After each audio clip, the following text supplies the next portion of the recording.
Bueno, para conversar sobre estos temas y la evaluación de lo que han sido estos 4 años de gestión y las perspectivas que tenemos, comenzamos por presentar a 3 invitados que tenemos a primera hora en esta fase. Ahí están ellos. Olaya Dutel, es politóloga, muy bienvenida Olaya, buenos días. Muy buenos días. También César Cuello, politólogo, buenos días César. Buenos días. Y desde nuestros estudios en Santiago, el señor Fernando Puig, quien es director ejecutivo de la Cámara de Comercio y Producción de Santiago. Buenos días para usted. Buenos días para todos. Por supuesto, comenzamos de inmediato en esta conversación con Santiago. Vamos a comenzar con el señor Puig. Una ponderación desde su punto de vista de lo que ha sido estos 4 años de gestión gubernamental. Ahí veíamos hace un momento que señalaban la parte económica vital para todo el mundo y hablaban incluso de la creación de empleos. Desde el punto de vista de ustedes, ¿cómo lo valoran? ¿Cómo lo ponderan? Bueno, buenos días de nuevo. Ciertamente que como toda gestión de gobierno, sea nacional, sea municipal, hay luces y sombras. Podemos ratificar o corroborar con que ha habido avances en importantes renglones. No obstante, nos anunciaron a alguien lamentamos aquí, pero no lo entendí. En gran medida esos avances se ven opacados por la falta de una actitud clara de que se quiere ejercer una justicia, un Estado de Derecho y una justicia diáfana, transparente, pero ciertamente que ha habido creación de empleos. No obstante, hay que resaltar que quien crea empleos es el sector privado, el cual representamos. Aquí en Santiago, de manera específica, pues ha habido un repunte de todos los parques de zona franca. Tenemos varios aquí en Santiago, los cuales están prácticamente a su capacidad, a su plena capacidad, y esto ha sido en gran medida fruto de una estabilidad macroeconómica que hay que señalarla, a pesar de que esa estabilidad o esa estabilidad macroeconómica ha sido en gran medida basada en endeudamiento, lo cual cuestiona o pone sobre el tapete la sostenibilidad que puede tener ese crecimiento. Esos 400.000 empleos que han sido creados, también hay que trazar una línea, si se quiere, divisoria, porque toda economía que crece de manera automática, de manera vegetativa, como se llama, crea empleos. Entonces, ciertamente que ese crecimiento ha provocado de manera automática esos nuevos empleos. Lo que hay que ver es también cuántas personas han salido del sistema y, a final de cuentas, cuál es el aumento anual que tenemos en nuestra población activa.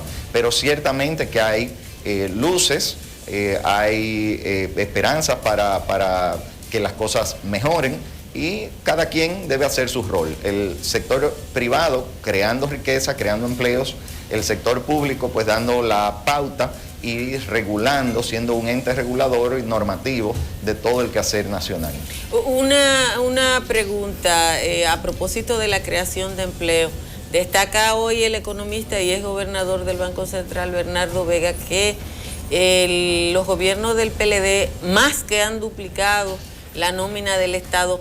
¿Se podría hacer una diferenciación entre creación de empleo, generador de riqueza de parte del sector privado, y el empleo a costa de las arcas públicas, que significa tener una nómina que ya supera los 770 millones de empleos públicos, 770.000 empleos públicos? Sí, ciertamente que ese tema hay que enmarcarlo entre las sombras. Cuando aquí hace más de una década, casi 2 décadas, se inició el proceso de capitalización de las empresas públicas y reforma del Estado, una de las principales ideas que dieron pie a esa iniciativa era hacer al Estado más eficiente. Y lo que hemos visto a la vuelta de estas 2 décadas es que el Estado se ha hecho más pesado. Como ha salido en innumerables reportes, tenemos un Estado, si lo vemos por ministerio o por cualquier área del Estado, tenemos un Estado mucho más grande que países gigantes comparados con nosotros. Y eso ¿Dónde incide eso? Incide negativamente en las finanzas públicas. Así como hace 2, 3 décadas teníamos un presupuesto nacional que se dividía más o menos 50% para gastos de capital y 50% para gastos corrientes, hoy en día tenemos el presupuesto del año 2016 en que los gastos corrientes son un 87% versus apenas un 13% para inversión de capital. Y ascendiendo, porque en los últimos 3 años hemos tenido 85-15, 86-14 y 87-13 en el 2016. Eso cuestiona realmente el término sostenibilidad de nuestra finanza, porque, como dije antes, eso se ha hecho en base a endeudamiento y a ese ritmo definitivamente vemos poco retorno de lo que se paga y no creemos que sea sostenible. Bueno, señor Puig, manténgase con nosotras aquí en esta cobertura. Usted está en Santiago. Aquí en nuestros estudios tenemos a 2 politólogos. Vamos a ver la mirada que tienen estos 2 politólogos sobre lo que ha sido este proceso. Y quisiera incluso ir un poco más allá del empleo para hablar también incluso hasta de la institucionalidad, cómo sienten ellos que nos encuentra 4 años después del mandato de Medina la situación del país. Comenzamos con Olaya Dutel. Mira, yo creo que al final de estos 4 años asistimos a una grave crisis de la representatividad, que no es más que la expresión de los intereses de la mayor parte de la sociedad a través de las políticas públicas, que es donde se concretizan los intereses y la acción de representación de la sociedad dominicana. Y bueno, y uno se puede evidenciar a partir de políticas públicas importantes, como por ejemplo el tema de vivienda, que justamente se declaró este año el año de la vivienda. No obstante, apenas se invirtió menos del 1% del Producto Interno Bruto en dicho sector. Y lo que ha pasado con la institucionalidad democrática, el desastre de elecciones que tuvimos recientemente, donde la Junta Central Electoral actuó de manera autónoma e independiente de cualquier ley, normativa, etcétera. Yo creo que fue fue algo terrible para todo el país, porque no solamente dejan en estado de indefección a la oposición, sino también a todo el resto de la sociedad que en algún momento entra en conflicto con los intereses vinculados a quien controla la institucionalidad que gestiona los procesos democráticos o electorales, como son las elecciones o el mismo Tribunal Superior Electoral. Es decir, los actores incluso dentro del Partido de la Liberación Dominicana que enfrenten en algún momento alguna situación de conflicto con quienes controlan en este momento la Junta, así como las altas cortes, bueno, está totalmente en estado de indefección. A eso habría que agregar, al tema de la institucionalidad democrática, hay que agregar también, bueno, lo que ha pasado con el resto de los sectores más importantes de la vida, como salud pública, y el enfrentamiento que hay entre el Colegio Médico y el Estado Dominicano. Y me refiero a eso porque la estrategia del gobierno ha sido de dividir y no de responder a problemas que lo que van a hacer es incrementarse en los próximos años.